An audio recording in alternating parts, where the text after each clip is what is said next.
Exercise 2 part 2 start कर रहे हैं अभी, है ना। पार्ट 2 में पहला क्वेश्चन, इसमें आपसे पूछा गया है कि ईएमएफ इंड्यूस्ड बताइए। ये रॉड मूव कर रहा है। देखो, इसमें अगर कोई मोशनल ईएमएफ का कॉन्सेप्ट लगाएगा तो मामला गड़बड़ हो जाएगा। मोशनल ईएमएफ वाला ईएमएफ तो आएगा है, due to variation of magnetic field जो ईएमएफ आएगा वो भी आपको काउंट करना पड़ेगा। तो मोशनल ईएमएफ से जो तुम ईएमएफ निकालोगे वो खाली इस रॉड का होगा। अपने को पूरे लूप में निकालना है ईएमएफ कितना आया। तो मोशनल ईएमएफ से ना जाके आप जाओ फैराडेज लॉ से। फैराडेज लॉ से जो ईएमएफ आएगा वो नेट ईएमएफ होता है। आगे के लिए ये ध्यान रखना है, मोशनल ईएमएफ से जो ईएमएफ आता है वो केवल उसी पार्ट का होता है जो सेक्शन मूव कर रहा है। तो अगर ऐसा है तो ईएमएफ अपने फैराडेज लॉ से निकालेंगे, क्योंकि क्लोज लूप का निकालना है। अब अगर ऐसी बात है तो ये W एक्सीलरेशन से चलेगा तो t टाइम में इसका जो एक्चुअली वेलोसिटी हो जाएगा वो हो जाएगा WT, और वो जो डिस्टेंस चला गया वो हो जाएगा हाफ WT²। ठीक है। अब इस लेंथ को L पकड़ लो, तो फ्लक्स जो उस इंस्टेंस पर हुआ वो हो गया B into L into half WT²। तो जो ईएमएफ आएगा वो आ जाएगा -dφ/dt। इसको यहां रख दो, ईएमएफ आ गया। तो यही पूछ रहा था भैया, इंड्यूस्ड ईएमएफ रिप्लेस करके सारे वैल्यूज रख देना। जब आप डिफरेंशिएट करोगे तो एक बात तुमको ध्यान देनी होगी, हाफ WL तो बाहर आ गया, यहां डिफरेंशिएशन में U इंटू V रूल चलेगा, क्योंकि मैग्नेटिक फील्ड भी वेरिएबल है और टाइम भी वेरिएबल है। तो ये बात तुमको डिफरेंशिएशन करते समय ध्यान देना रहेगा। तो ये हो गया question number first. Now coming to question number second. इसमें पूछ रहा है power delivered by external agent. तो पावर निकालने के पहले इस रॉड में ईएमएफ कितना है पहले वो निकालना पड़ेगा। वो कैसे निकालोगे? तो यहां से x डिस्टेंस पे जाओ और एक छोटा सा सेक्शन dx ले लो। ये dx वाला सेक्शन जो है v वेलोसिटी से चल रहा। तो यहां पर जो मैग्नेटिक फील्ड है वो मैग्नेटिक फील्ड हो गया μ0I/2πx, एंड इस dx सेक्शन में जो ईएमएफ इंड्यूस्ड हुआ d एप्सिलॉन वो हो गया μ0I/2πx b into velocity v into the length. Length कितना है? तो dx है। नाउ टोटल इंड्यूस्ड ईएमएफ जब निकालेंगे तो μ0I/v/2π बाहर कर दिया, 1/x dx का इंटीग्रेशन करेंगे। लिमिट कहां से कहां वेरी करेगा? तो L/2 से वेरी करेगा। ये 3L/2 तो सेंटर से डिस्टेंस है, सेंटर से डिस्टेंस है 3L/2। तो अगर इस एंड से ये डिस्टेंस मेजर करूं तो ये L हो जाएगा। तो L से वेरी करेगा 2L। तो ये जो आ गया ये आ गया μ0I/v/2π इंटू ये इंटीग्रेशन ln2। ये ईएमएफ आ गया। तो आपसे पूछ रहा है कि एक्सटर्नल एजेंट का पावर बताओ। तो सबसे पहले करंट निकाल लो। करंट हो जाएगा ईएमएफ अपॉन रेसिस्टेंस। अब ये करंट के चलते इस वायर पे एक फोर्स लगेगा। करंट का डायरेक्शन क्या होगा? तो देखो, मैग्नेटिक फील्ड जो है अंदर है ना। अभी करंट के डायरेक्शन की बात करें तो इस छोटे से dx में हाई पोटेंशियल पे कौन है, लो पोटेंशियल पे कौन है? तो सबसे पहले V क्रॉस B ले लो। इलेक्ट्रिक फील्ड ऐसा है तो ये हाई पर है, ये लो पर है, तो करंट ऐसा फ्लो किया और रॉड के अंदर ऐसा फ्लो किया, तो IL क्रॉस B ऐसा फोर्स लगेगा। तो ये जो फोर्स लगा ये डायरेक्शन में, ये फोर्स के चलते आपको अगर कांस्टेंट वेलोसिटी से चलाना है तो एक एक्सटर्नल फोर्स लगाना पड़ेगा इसके अपोजिट। तो एक्सटर्नल फोर्स अप्लाइड फोर्स के बराबर होगा, और वो अगर मैं F एक्सटर्नल लिखूं तो F अप्लाइड हो गया ILB। यहां से आ गया F एक्सटर्नल। एक बार F एक्सटर्नल आ गया तो पावर जो होगा वो फोर्स इंटू वेलोसिटी हो जाएगा। यहां से आंसर आ जाएगा। इसको नोट कर लो, फिर बात करते हैं। Coming to question number third, exercise 2 part 2, question third. इसमें रॉड में ईएमएफ इंड्यूस्ड पूछ रहा। ठीक है। तो जो मैग्नेटिक फील्ड गिवन है वो बोर्ड के प्लेन के अंदर है और यहां पर एक रॉड है जिसकी लेंथ है 2r। क्या करोगे, तो यहां से इसको ज्वाइन कर दो, इसको भी ज्वाइन कर दो। अभी के लिए इसको एक क्लोज लूप बना दो फॉर द टाइम बिंग।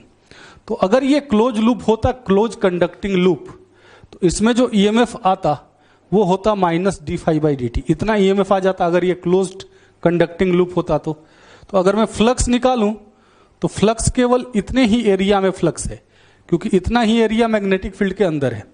तो कमिंग टू द पॉइंट, अगर यहां से परपेंडिकुलर डाल दे तो ये लेंथ हो गई r, ये भी r है, तो ये एंगल हो गया 45। तो ये एंगल हो जाएगा देखो 90 डिग्री। तो जो फ्लक्स आएगा वो फ्लक्स हो जाएगा b इंटू इस सेक्टर का एरिया, और सेक्टर का एरिया होता है पाई r स्क्वायर थीटा बाई 2 पाई।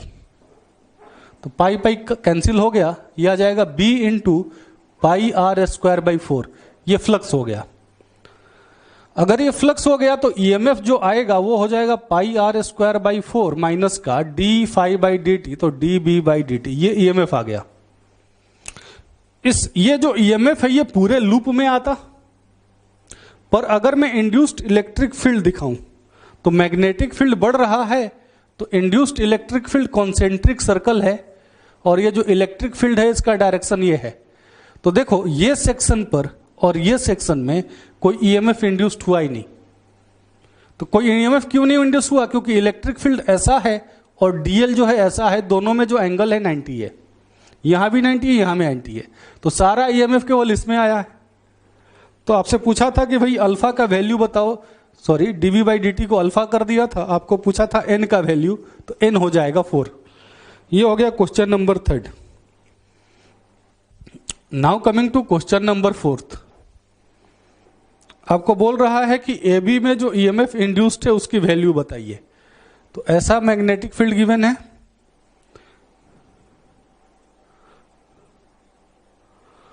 ये है C यहां पर है और ये B यहां पर है।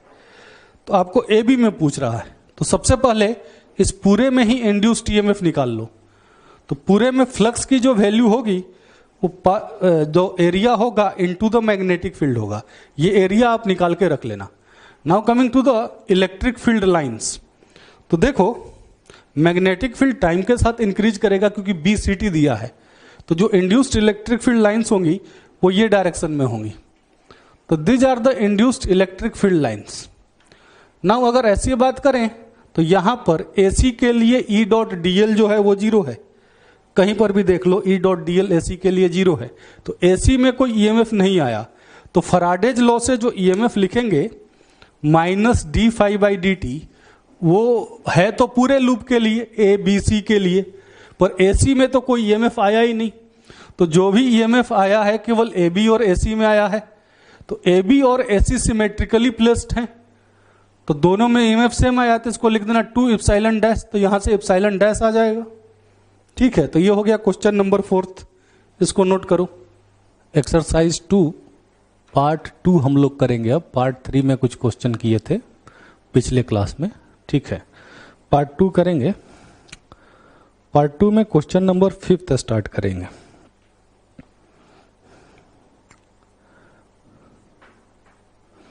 कॉपर वायर है जिसका लेंथ L है, इसका रेसिस्टेंस R है और मास M है, और t = 0 पे ये स्लाइड करना स्टार्ट किया वर्टिकल पेयर ऑफ रेल्स पे। ऐसा डायग्राम में दिखाया गया है। तो बोल रहा है कि velocity of the wire as a function of time निकालिए।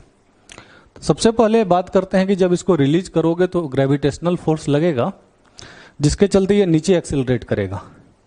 एट एनी टाइम t अगर इसकी वेलोसिटी v पकड़ लेते हैं, एट एनी टाइम t मान लो इसकी वेलोसिटी v है डाउनवर्ड, वो टाइम पर जो इलेक्ट्रिक फील्ड होगा वो ये डायरेक्शन में होगा। अकॉर्डिंगली जो सर्किट में करंट जाएगा ऐसा जाएगा और रोड में ये डायरेक्शन में जाएगा, जिसके चलते रोड का अगर मैं FBD बनाऊं तो एक तो लगेगा mg और एक तो लगेगा, अगर करंट ये t टाइम पर I था तो रोड पर फोर्स लगेगा ILV। तो जो एक्सीलरेशन लिखूंगा मैं वो होगा mg - ILV that is ma। Now coming to the current, current को क्या लिखूं मैं? तो करंट को लिखूंगा मैं VBL EMF upon the resistance. तो पहले बात कर लेते हैं कि रेसिस्टेंस इन रेल्स में है या नहीं। तो इन रेल्स में कोई रेसिस्टेंस नहीं गिवन है, तो केवल रेसिस्टेंस होगा स्मॉल r।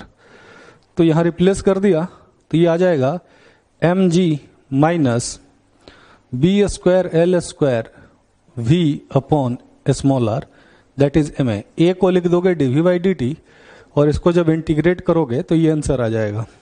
अब इसमें आईआईटी में जो क्वेश्चन आते हैं म्यूचुअल इंडक्शन पे, वो किस टाइप के क्वेश्चन आएंगे?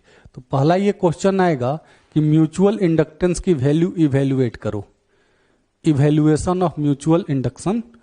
एंड सेकंड आएगा based on the electromotive force, EMF पे जो बेस्ड है on the basis of mutual induction. तो एक एक करके इनको हम लोग डिस्कस करेंगे। सबसे पहले बात करते हैं कि म्यूचुअल इंडक्शन की वैल्यू कैसे इवेल्युएट की जाती है। तो देखो पहला एग्जांपल इसके लिए मैं लेता हूं। बोला कि एक बहुत बड़ा सर्कुलर लूप है जिसका रेडियस है कैपिटल R और उसके कोएक्सियल एक छोटा सा सर्कुलर लूप है जिसका रेडियस है स्मॉल r। इस सिस्टम का म्यूचुअल इंडक्शन बताइए। दोनों के बीच का मीडियम है फ्री स्पेस और एयर, ये आपको दिया गया है। दोनों जो रिंग हैं, दोनों जो लूप्स हैं वो कोएक्सियल लूप्स हैं। तो अब इसमें बात यह आती है कि भाई मैं करंट किस में फ्लो कराऊं? इसमें करंट फ्लो करा के इससे फ्लक्स निकालूं और उसको मैं कंपेयर कर दूं फाई इक्वल्स टू mi से, या इसमें करंट फ्लो करा के इससे फ्लक्स निकाल लूं और उसको कंपेयर कर दूं फाई इक्वल्स टू mi से। बात समझ रहे हो क्या बोल रहा हूं? इसमें करंट फ्लो करा के इससे फ्लक्स निकाल लिया और उसको इससे कंपेयर कर दिया, या इसमें करंट फ्लो करा के इससे फ्लक्स निकाल लिया। तो क्या ऐसा करने से m की वैल्यू चेंज हो जाएगी? तो देखो ऐसा करने से m की वैल्यू चेंज नहीं होती है। इस थ्योरी को बोला जाता है रेसिप्रोसिटी थ्योरम। देखो रेसिप्रोसिटी थ्योरम कहती क्या है?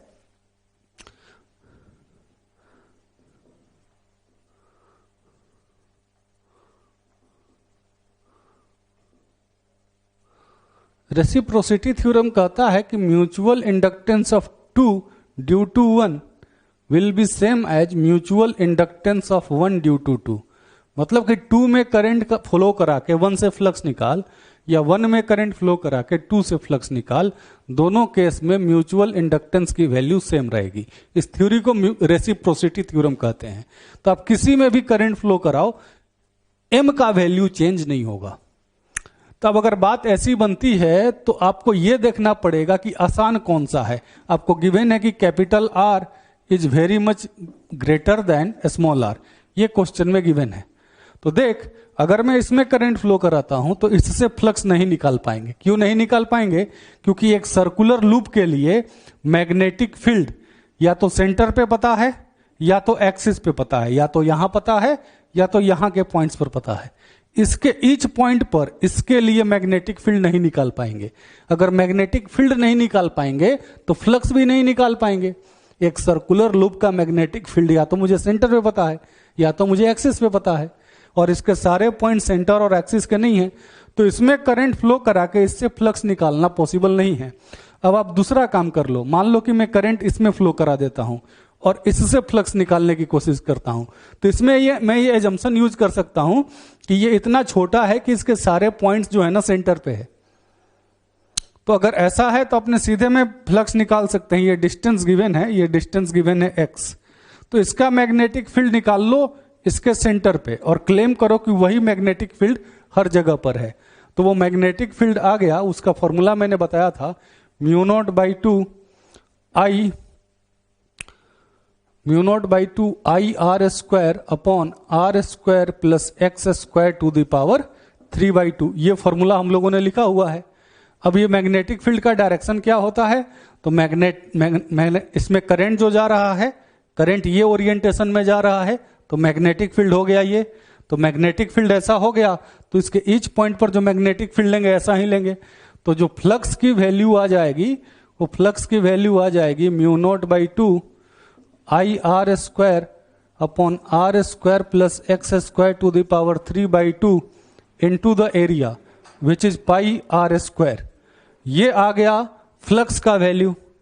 अब इस फ्लक्स को कंपेयर कर दो एम आई से, तो म्यूचुअल इंडक्टेंस की वैल्यू आ गई एम इक्वल्स टू, देखो mu naught I r square pi r square upon 2 r square plus x square to the power 3/2। इसको मैंने कंपेयर किया है phi equals to M I से, तो उससे ये आया। अब देखो ये जो म्यूचुअल इंडक्टेंस है किन किन पे फैक्टर्स पे डिपेंड करता है ये अपने बता सकते हैं।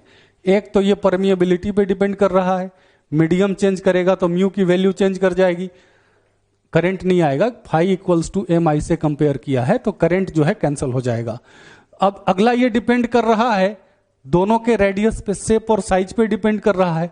अगला ये डिपेंड कर रहा है दोनों के बीच के सेपरेशन पे, एक्स पे, ठीक है ना।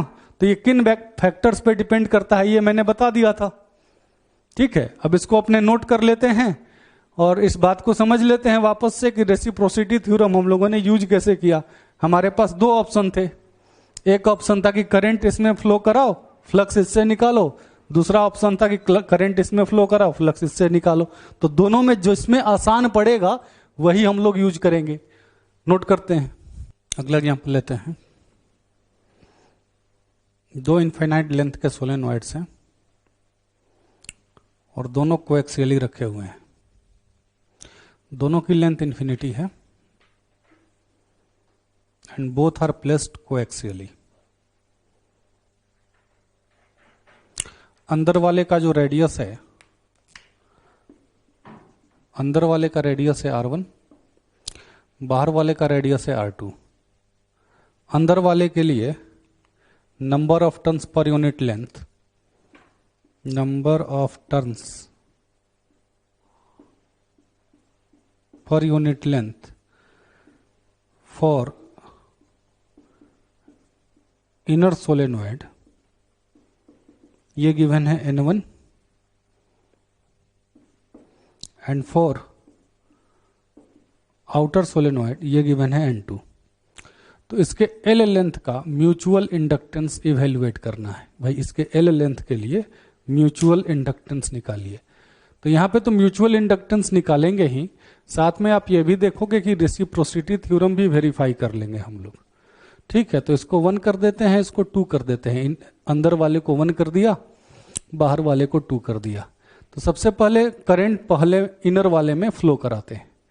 तो इनर वाले में जब करंट फ्लो कराएंगे तो आइडियल कंडीशन में सोलेनॉइड में होता क्या है कि आइडियली सोलेनॉइड में जो मैग्नेटिक फील्ड होता है वो अंदर होता है अलोंग द एक्सिस एंड बाहर में मैग्नेटिक फील्ड 0 होता है। तो अगर बाहर वाले के एक सिंगल टर्न से देखें, for a single turn off outer coil, उसके लिए देखें तो जो भी मैग्नेटिक फील्ड है वो इतने ही डिस्टेंस में है जो कि रेडियस R1 का है, उसके बाद मैग्नेटिक फील्ड एग्जिस्ट नहीं करता। तो पूरे से अगर एक टर्न से फ्लक्स निकालेंगे बाहर वाले के एक टर्न से, तो जो फ्लक्स आएगा केवल इतने ही एरिया में आएगा, ठीक है। भले ही इसका एरिया R2 है पर R1 एरिया में ही फ्लक्स आएगा, R1 रेडियस के एरिया में। तो अब बताते हैं कि अंदर वाले में जब करंट फ्लो कराया तो अंदर वाले में करंट फ्लो कराने के बाद इसके किसी भी पॉइंट पर जो मैग्नेटिक फील्ड होगा अंदर में, वो मैग्नेटिक फील्ड को लिख सकते हैं म्यू नॉट N1 इंटू आई, जहां N1 है पहले अंदर वाले के लिए number of turns per unit length. अब ये तो मैग्नेटिक फील्ड आ गया। अब फ्लक्स की बात करें तो फ्लक्स के लिए लिखेंगे म्यू नॉट N1 आई इंटू पाई R1 का स्क्वायर, क्योंकि इतने ही एरिया में फ्लक्स लिंक है, ठीक है। तो ये फ्लक्स थ्रू सिंगल टर्न है, it is flux through single turn, ये सिंगल टर्न से फ्लक्स है। फॉर इसमें टर्न कितने हैं ऊपर वाले में, तो ऊपर वाले में जो टोटल टर्न्स हैं वो है N2 इंटू एल। तो फॉर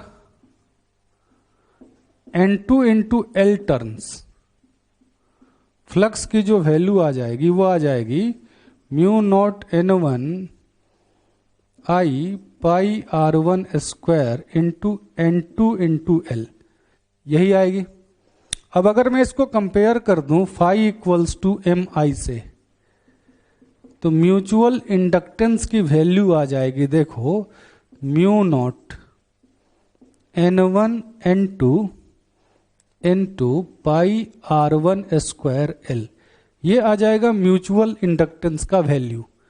ठीक है, इसको एक टाइम के लिए, एक इंस्टेंस के लिए याद रखते हैं। ये एक फॉर्मूला है कि भाई दो सोलेनॉइड L लेंथ के कोएक्सियली रखे हों तो उनके लिए म्यूचुअल इंडक्टेंस होता क्या है। ठीक है, ये तो इतना हो गया। अब बात करते हैं, देखो अगर मैं करंट बाहर वाले से फ्लो कराता और अंदर वाले से फ्लक्स निकालता, तो बाहर वाले से करंट फ्लो कराऊंगा, अंदर वाले से फ्लक्स निकालूं, तो बाहर वाले से करंट फ्लो कराने के बाद मैग्नेटिक फील्ड हो जाएगा B equals to mu naught N2 into I, ये मैग्नेटिक फील्ड होगा। अंदर वाले के एक टर्न से अगर मैं फ्लक्स निकालूंगा, flux through single turn, single turn के लिए अगर मैं फ्लक्स निकालूंगा तो फ्लक्स आ जाएगा म्यू नॉट N2 आई इनटू इसका सिंगल टर्न का area which is pi R1 square. ठीक है, तो इसके टोटल टर्न कितने हैं, तो इसके टोटल टर्न है N1 इंटू L, तो टोटल फ्लक्स की जो वैल्यू आएगी वो फाई की वैल्यू आएगी म्यू नॉट N2 आई पाई R1 स्क्वायर इंटू ये लेंथ, जो कि ये लेंथ हो जाएगा N1 इंटू L। अब अगर इसको मैं कंपेयर कर दूं phi equals to M I से, तो वापस m की वैल्यू इतनी ही आएगी।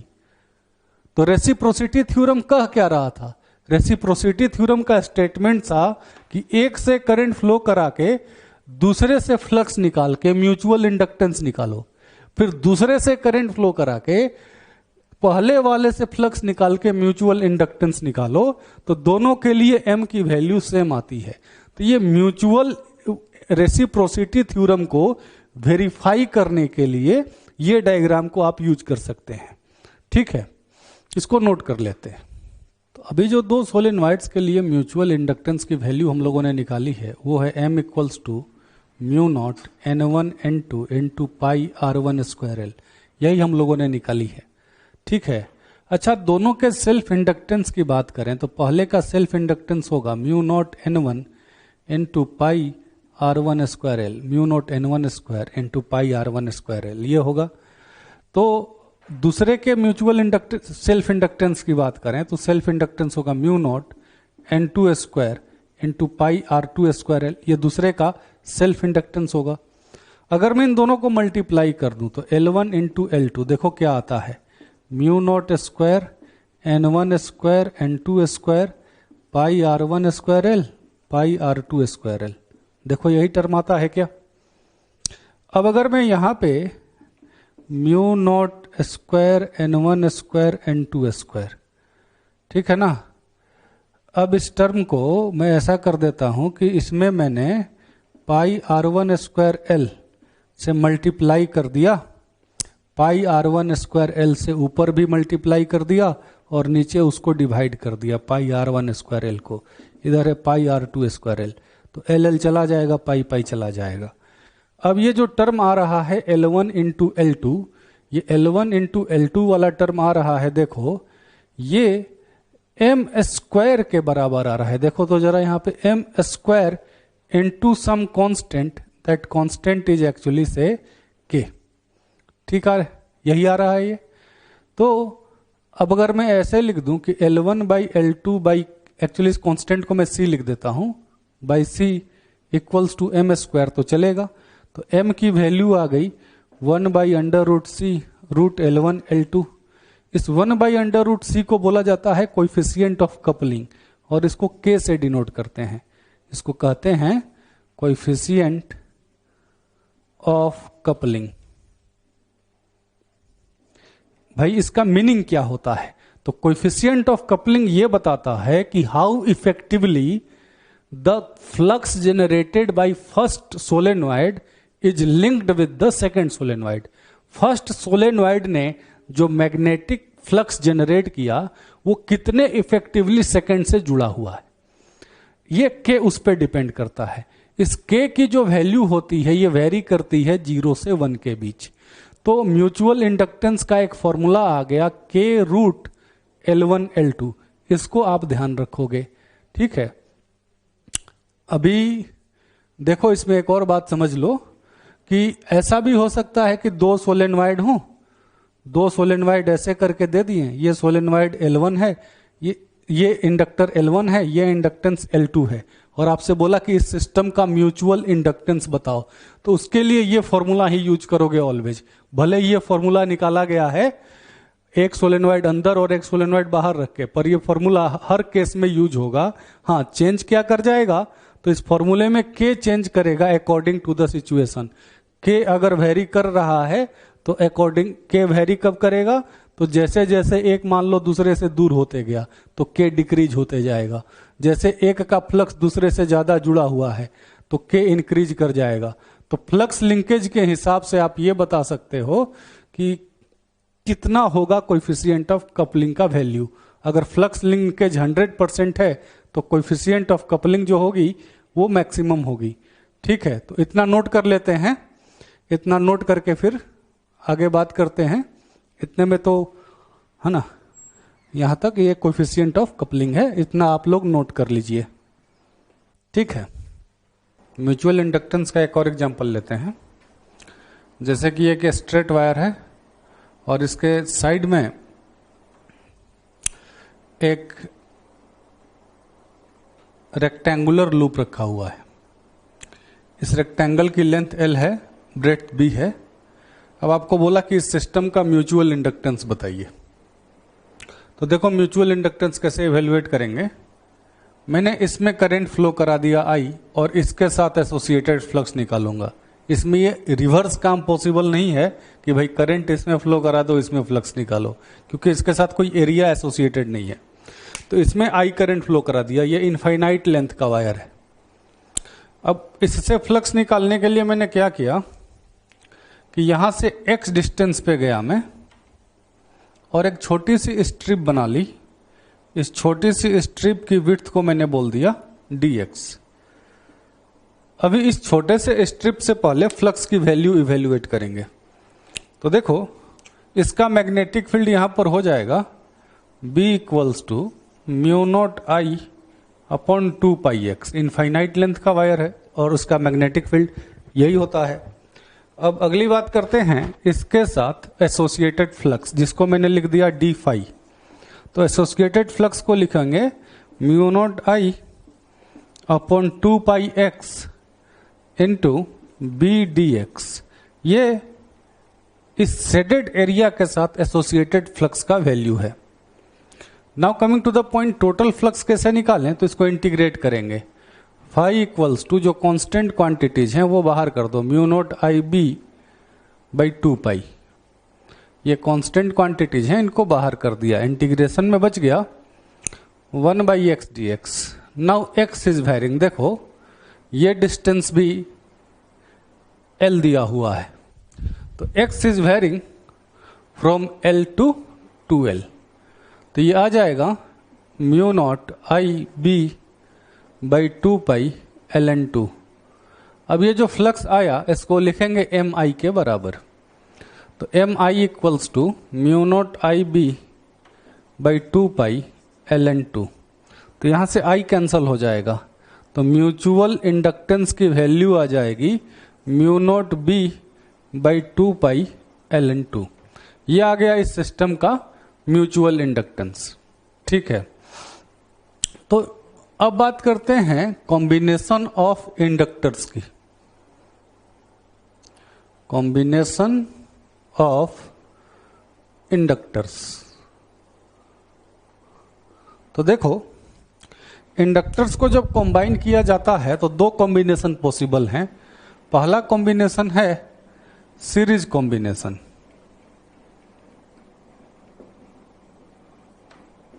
अब इसमें भी दो केस है। पहला केस है कि दोनों के बीच म्यूचुअल इंडक्शन हो रहा है। Mutual induction is considered.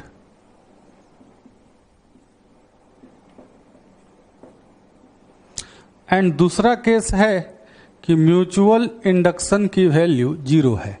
तो ये दो केस में अलग अलग फॉर्मूले आएंगे। अगर दोनों के बीच म्यूचुअल इंडक्शन हो रहा है तो L इक्विवेलेंस का फॉर्मूला होता है L1 plus L2 plus minus 2M, जहां M है म्यूचुअल इंडक्टेंस जिसकी वैल्यू होती है K रूट L1 L2। इस फॉर्मूले का डेरिवेशन जो है यहां पर नहीं है, आगे के सेमेस्टर्स में है इलेक्ट्रिकल डिपार्टमेंट में, तो अभी के लिए इसको एज इट इज आपको मानना पड़ेगा।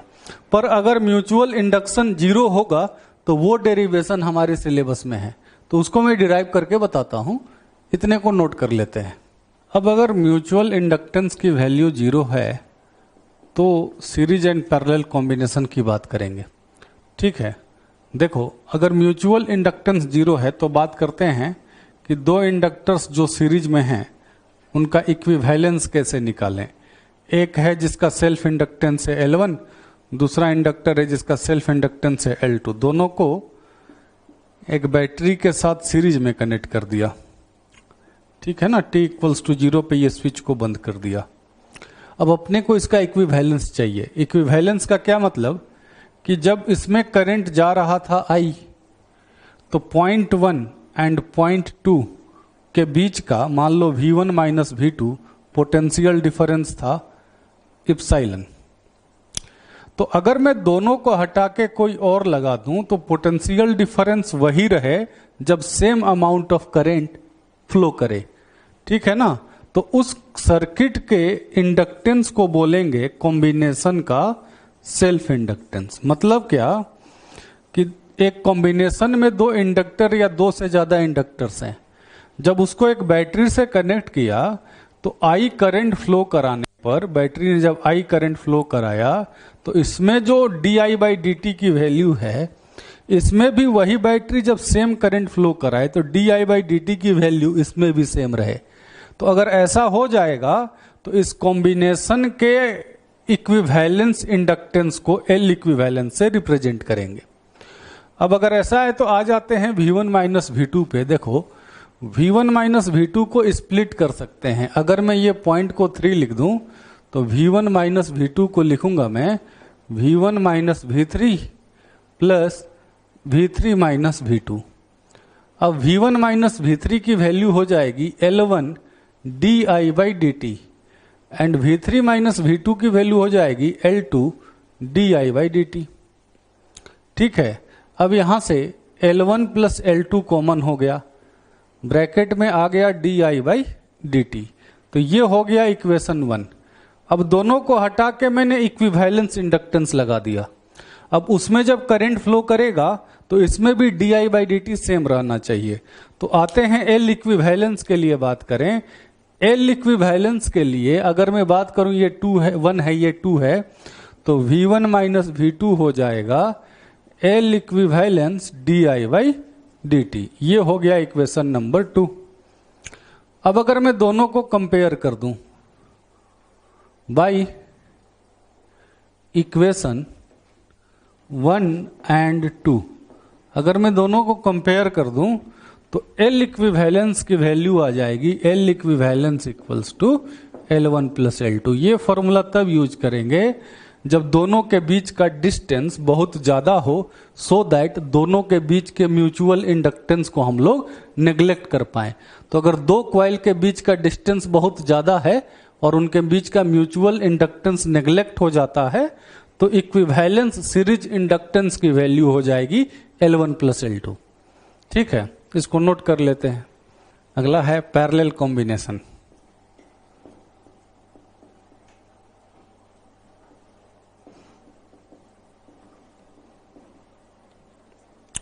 देखो दो इंडक्टर थे L1 एंड L2, दोनों पैरेलल में लगे हुए थे with A battery of EMF epsilon. उस इंस्टेंस पर देखा गया कि किसी टाइम t पर जब करंट I है तो इसमें करंट जा रहा है I1, इसमें करंट जा रहा है I2। अब मैं ये इस इक्विवेलेंस को इस दोनों कॉम्बिनेशन को हटा के एक इंडक्टर लगाऊंगा और वो इंडक्टर ऐसा होगा कि जब उसको इसी बैटरी से जोड़ा गया तो एट द सेम इंस्टेंस, जिस इंस्टेंस पर इसकी बात करें उसी इंस्टेंस पर इसमें भी करंट है I। अगर ऐसा हो जाता है तो L1 L2 का इक्विवेलेंस इंडक्टेंस हो जाएगा L इक्विवेलेंस। अब इसको सॉल्व कैसे करें? तो देखो लिखेंगे epsilon equals to L1 di1 by dt, ठीक है। वैसे ही फिर लिखेंगे epsilon equals to L2 di2 by dt। अब ये हो गया इक्वेशन फर्स्ट, ये हो गया equation second. Now by equation first and second अगर दोनों से बात करें तो लिखेंगे d by D t of I1 plus I2 equals to epsilon by L1 plus epsilon by L2। तो I1 प्लस I2 एक्चुअली देखो यहां पर KCL लगाओगे तो I1 प्लस I2 की वैल्यू हो जाएगी I के बराबर। तो d by D t of I equals to epsilon 1 by L1 plus 1 by L2। ये हो गया इक्वेशन नंबर 3, ठीक है। Now coming to the point, अब आते हैं L इक्विवेलेंस के लिए। L इक्विवेलेंस भी उसी बैटरी से जोड़ा गया है, तो लिखेंगे epsilon equals to L equivalence di by D t. तो यहां से वापस अगर मैं di बाई डी टी निकालूं तो di बाई डी टी को लिखेंगे एप्सिलॉन अपॉन L इक्विवेलेंस। ये हो गया equation 4। By comparing equation 3 and equation 4, 3 और 4 को कंपेयर कर देते हैं। तो अगर कंपेयर करें तो ये आएगा 1 by L equivalence equals to 1 by L1 plus 1 by L2। ये हो गया फॉर्मूला, इसको नोट कर लेते हैं। देखो self inductance and mutual inductance के कुछ और एग्जांपल्स ले लेते हैं जो उधर में हम लोग डिस्कशन में छोड़ दिए थे। जैसे कि एक सोलेनॉइड है और उसकी लेंथ L है एंड रेडियस सोलेनॉइड का R है। इस पर एक फिक्स लेंथ वायर से, इसकी एक लेंथ है, एक फिक्स लेंथ वायर से इस पे मैंने कॉइल वाउंड किया। कॉइल वाउंड करने के बाद इस कॉइल का सेल्फ इंडक्टेंस L आ गया, एज्यूम करो। अब मैंने क्या किया कि यही कॉइल जो है एक दूसरे सोलेनॉइड पे बांधा जिसकी लेंथ है L/2 एंड जिसकी रेडियस है R/2। तो अब इस सोलेनॉइड में जो कॉइल बांधा गया उसका सेल्फ इंडक्टेंस कितना आएगा, ये क्वेश्चन पूछा जा रहा है। तो अब कैसे करें? तो सेल्फ इंडक्टेंस का फॉर्मूला क्या होता है? तो सेल्फ इंडक्टेंस का फॉर्मूला होता है mu naught n square into pi R square L। ये सेल्फ इंडक्टेंस का फॉर्मूला है। तो सबसे पहले बात करते हैं शुरुआत में क्या था, इनिशियली ले लेते हैं। तो शुरू में L लिखा मैंने, तो n क्या है? तो number of turns per unit length है। तो ये जो फिक्स लेंथ वायर है, मान लो कि इसकी लेंथ x है, तो ये x लेंथ का वायर है। तो x लेंथ का वायर अगर मैं बांधू तो एक बार बांधू तो कितना लेंथ जाएगा? 2 पाई r। तो एक बार बांधा तो 2 पाई r लेंथ जाएगा। तो टोटल नंबर ऑफ टर्न्स कितने होंगे? टोटल नंबर ऑफ टर्न्स शुरुआत में कितने हो गए? तो x अपॉन 2 पाई r, ये टोटल नंबर ऑफ टर्न्स हो गए। तो number of turns per unit length initially ये कितना आ जाएगा? तो ये आ जाएगा x by 2 pi r into l. Am I right? तो अगर ऐसा है तो इनिशियली L की वैल्यू हो गई L इक्वल्स टू, देखो म्यू नॉट n के जगह रख दो आप x upon 2 pi r l का whole square into pi r square l। तो देखो r स्क्वायर चला गया, तो ये आ गया mu naught x square upon 2 पाई l स्क्वायर नीचे, और ऊपर भी l है तो l कैंसल हो जाएगा, r स्क्वायर जा ही चुका है। देखो पाई स्क्वायर नीचे है तो एक पाई यहां बच गया, 2 का स्क्वायर हो जाएगा देखो 4, तो 4 पाई इंटू l, ये आ गया म्यू नॉट x स्क्वायर 4 पाई l। तो ये हो गया इंडक्टेंस का वैल्यू। अब बाद में क्या हुआ फाइनली? तो फाइनली जो टर्म चेंज हो रहा है वो L चेंज हो रहा है। तो फाइनली सीधे अगर अपने बात करें तो फाइनली जहां पर L था वहां आ गया L/2। तो एल एफ की वैल्यू हो जाएगी 2 इंटू एल। ठीक है ना, इसको नोट कर लेते हैं। अगला एग्जाम्पल देखो, दो क्वाइल्स हैं, दोनों एक दूसरे के पास रखे गए हैं। ये क्वाइल 1 है, ये क्वाइल 2 है। अब इसका सेल्फ इंडक्टेंस मान लो L1 है 20 मिली हेनरी एंड इसका सेल्फ इंडक्टेंस है L2 80 मिली हेनरी। तो दोनों के म्यूचुअल इंडक्टेंस का मैक्सिमम वैल्यू क्या होगा ये बताओ, ये क्वेश्चन पूछा। ठीक है, तो देखो म्यूचुअल इंडक्टेंस होता है K√L1L2, इसको डिराइव किया गया था। तो म्यूचुअल इंडक्टेंस मैक्सिमम होगा जब K मैक्सिमम होगा, तो K मैक्सिमम होगा 1। तो अगर मैं इसको यहां रख दूं तो ये हो गया √1600, तो दैट इज 40 मिली हेनरी। एक और एग्जांपल लेते हैं, इसी में मान लो इसी क्वेश्चन में दो क्वाइल्स हैं, है ना। एक में करंट 0 है, मान लो ये क्वाइल 1 है, ये क्वाइल 2 है। क्वाइल 1 में करंट 0 है एंड क्वाइल 2 में जब करंट चेंज करता है at the rate 20 ampere per second, तो इसमें ईएमएफ जो इंड्यूस होता है वो होता है 20 मिली वोल्ट। इतनी बात समझ गए। जब क्वाइल 2 में करंट चेंज होता है इस रेट से, तो क्वाइल 1 में इतने का ईएमएफ आता है। तो क्वेश्चन ये है कि जब क्वाइल 1 में 4 एम्पियर का करंट होगा तो क्वाइल 2 के साथ एसोसिएटेड फ्लक्स क्या होगा। ठीक है, क्वेश्चन आप लोग समझ चुके हैं। तब आते हैं यहां पर, ये ईएमएफ हुआ है इंड्यूस क्वाइल 1 में, तो लिखेंगे इसको 20 into 10⁻³ equals to mutual inductance into DI/dt। तो देखो 20 चला गया, म्यूचुअल इंडक्टेंस की वैल्यू आ गई 10⁻³ हेनरी। अब आ जाते हैं सेकेंड स्टेटमेंट पे। इसमें करंट जा रहा है 4 एम्पियर और इसके साथ एसोसिएटेड फ्लक्स पूछ रहा है। तो इसके साथ जो एसोसिएटेड फ्लक्स होगा उस फ्लक्स को लिखेंगे M इंटू आई, जहां M की वैल्यू है 10⁻³ एंड I की वैल्यू है 4। तो ये आ गया 4 इंटू 10⁻³ वेबर। इसको नोट कर लेते हैं। देखो इलेक्ट्रोमैग्नेटिक इंडक्शन का लास्ट टॉपिक है डैम्प्ड सर्किट। एक बार आईआईटी मेंस में ये क्वेश्चन आ गया था, इसीलिए इस थ्योरी को मैं डिस्कस कर दे रहा। एक कैपेसिटर है और इस कैपेसिटर का चार्ज है Q0।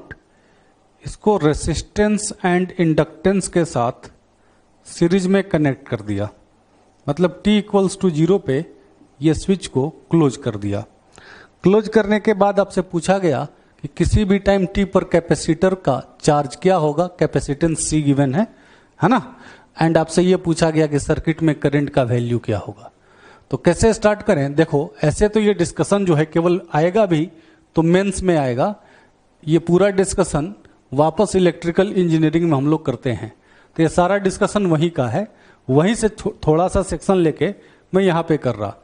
मान लेते हैं कि किसी भी टाइम t पर कैपेसिटर का चार्ज है Q, उस टाइम पर सर्किट में जो करंट है वो करंट I जा रहा है। ठीक है, अभी कैपेसिटर डिस्चार्ज होगा और इंडक्टर में धीरे धीरे करंट की वैल्यू टाइम के साथ ग्रो करेगी। यही होने वाला है। इनिशियली इंडक्टर करंट अलाउ नहीं करेगा, पर जैसे जैसे टाइम इंक्रीज होते जाएगा इंडक्टर में करंट की वैल्यू भी इंक्रीज होते जाएगी। तो अगर मैं इसमें किरचॉफ वोल्टेज लॉ यूज कर लेता हूं, तो केवीएल यूज करूं तो मैं लिखूंगा Q/C प्लस से माइनस आर है तो -Q/C minus IR minus DI/dt into L, inductor के cross potential difference equals to 0। तो अभी इसको देखो ऐसे लिख सकते हैं, ये माइनस हटा दिया, Q/C minus R into dQ/dt, minus हटा चुके हैं कॉमन करके, प्लस L d² Q/dt²। देखो ये इक्वेशन जो है ना ये सेकेंड डिग्री का इक्वेशन है। इसमें अगर हम लोग कैलकुलस लगाते भी हैं तो अपने कैलकुलस से सोल्यूशन नहीं आएगा। तो इसको सॉल्व करने का सीधा तरीका है, अपने मान लेते हैं कि इसका सोल्यूशन है q equals to Q not E to the power minus K into T. ये मान लेते हैं कि इसका एक सोल्यूशन है। अगर ये इसका एक सोल्यूशन है तो इसको सेटिस्फाई करेगा। तो अगर ऐसा है तो इसको रिप्लेस करते हैं, Q not E to the power minus K T D Q by D T, इसको मैं यहां रखूंगा, सॉरी ये प्लस वाला सोल्यूशन मैंने माना है। तो अगर मैं डिफरेंशिएट करता हूं तो ये आ जाएगा, देखो R K Q not E to the power K T, और यहां आ जाएगा L K square E to the power K T into Q naught equals to 0। यहां से क्यू नॉट कॉमन करके बाहर आ जाएगा। तो अगर मैं क्यू नॉट कॉमन करके बाहर कर दूं तो ये आ रहा है, देखो के स्क्वायर एल प्लस आर के प्लस 1 इक्वल्स टू 0। ये आ रहा है अपने पास, ठीक है ना। यहां पर एक टर्म है अपॉन सी, तो ये 1/c है इधर। तो ये इसको लिख सकते हैं K square L C plus R K C plus 1 equals to 0। अब यहां से k की वैल्यू हम लोग इवेल्युएट करेंगे। तो k की अगर मैं वैल्यू लिखूं तो लिखूंगा minus B, that is minus R C, plus minus root D, that is B square R K का स्क्वायर, सॉरी आर सी का स्क्वायर माइनस 4ac, तो 4lc हो गया अपॉन 2a, तो 2lc। अब इसमें क्या करेंगे ना कि 2lc से अलग अलग डिवाइड कर देंगे। तो इतना पहले नोट कर लेते हैं फिर लिखते हैं। तो देखिए k की वैल्यू आ गई, k इक्वल्स टू 2lc से अलग अलग भाग कर दो तो ये आ जाएगा यहाँ पे minus R by 2l, c का वैल्यू कैंसिल हो गया।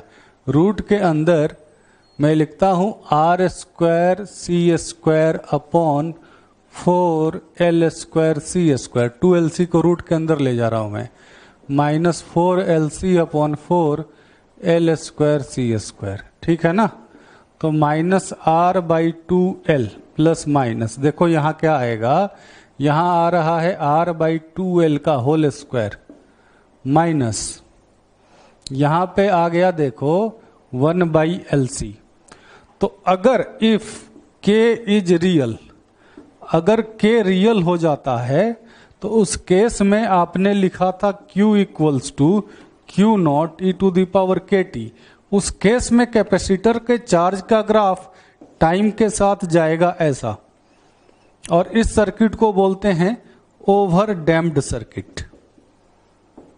और ऐसा कब होगा, के रियल कब होगा, जब r बाई 2l का होल स्क्वायर, अगर r बाई 2l का होल स्क्वायर ज्यादा हो जाए 1/lc से, तभी ये ओवर डैम्प्ड सर्किट बनेगा, अदरवाइज नहीं बनेगा, ठीक है।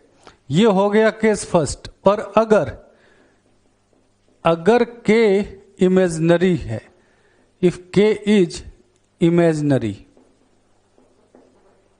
अगर k इमेजनरी हो जाता है तो उस केस में k को अपने लिखेंगे, देखो minus R by 2l plus minus root under 1/lc minus R by 2l का whole square into the imaginary term i, ठीक है। उस केस में अगर मैं इसका सोल्यूशन लिखता हूं तो आएगा, देखो q equals to Q naught, ध्यान से देखना, e to the power minus R by 2l into T, into इधर आएगा e to the power plus minus root 1/lc r by 2l का whole square into T into I, ये आएगा। तो अगर ऐसा आ रहा है तो ये जो टर्म है ना, अगर इसमें मैं डिमाइवर्स थ्योरम लगा दूं तो इसको आप लिख सकते हो Q not E to the power minus R by 2l into T into cos omega T, जहां ओमेगा की वैल्यू है 1/√LC minus R by 2l into r/2l का होल स्क्वायर। ये फॉर्मूला याद रखना है। और यहां पर चार्ज का एम्पलीट्यूड जो आएगा वो आ गया, चार्ज का एम्पलीट्यूड, उसको Q प्राइम लिख दिया मैंने, वो आ गया Q0 T⁻⁻r/2l × t।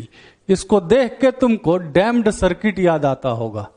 Damped circuit का ग्राफ अगर मैं खींचूं तो डैम्ड सर्किट का ग्राफ आता था कि अगर एम्पलीट्यूड Q' को टाइम के साथ खींचा तो ये e⁻⁻x है, इधर से भी, और साथ में आएगा कॉस का ग्राफ, ऐसा ये है। तो इस डैम्ड सर्किट का एंगुलर फ्रीक्वेंसी ऑफ ऑसिलेशन क्या होता है ये याद रखना है, और इस डैम्ड सर्किट का एम्पलीट्यूड क्या होता है ये याद रखना है।